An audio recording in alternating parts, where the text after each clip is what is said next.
Germany আবারও বিপজ্জনক হয়ে উঠছে, এমনই বিস্ফোরক মন্তব্য করেছে রাশিয়া। হামলা পাল্টা হামলার হুমকি ও একে অপরের সাথে বাকবিতণ্ডার পর এমন বিস্ফোরক মন্তব্য নতুন করে রাশিয়া জার্মানি যুদ্ধের সংখ্যা বাড়িয়ে তুলছে। তবে কি অবশেষে সত্যিই রাশিয়া জার্মানি যুদ্ধ হতে চলেছে?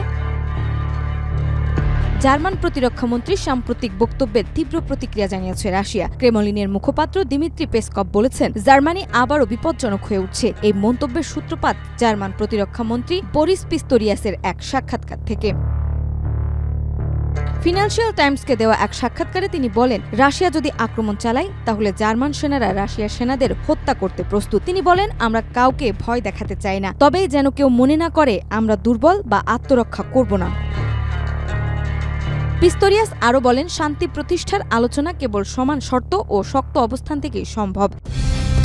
কালার এক্সপার্ট, জর্জ স্যাপ এবং মাইল্ড অন হ্যান্ডস টেকনোলজি সমৃদ্ধ অরিক্স ক্রিস্টাল ওয়াশ আপনার লন্ড্রি এক্সপার্ট। লিথুনিয়ার ভিলনিয়াসে অবস্থানরত জার্মান সেনাদের উদাহরণ টেনে তিনি বলেন, তারা জানে তাদের দায়িত্ব কী এবং তারা প্রস্তুত। এই প্রসঙ্গে পেসকভ বলেন, বিশ্বাস করা কঠিন যে পিস্তোরিয়াস এমন মন্তব্য করেছেন, কিন্তু দুর্ভাগ্যজনকভাবে এটাই সত্য। তিনি আরও বলেন, রাশিয়া বহুবার বলেছে ইউরোপ বা ন্যাটোর হামলার কোনো পরিকল্পনা তাদের নেই, বরং এই ধরনের কথাবার্তা বোকামির শামিল।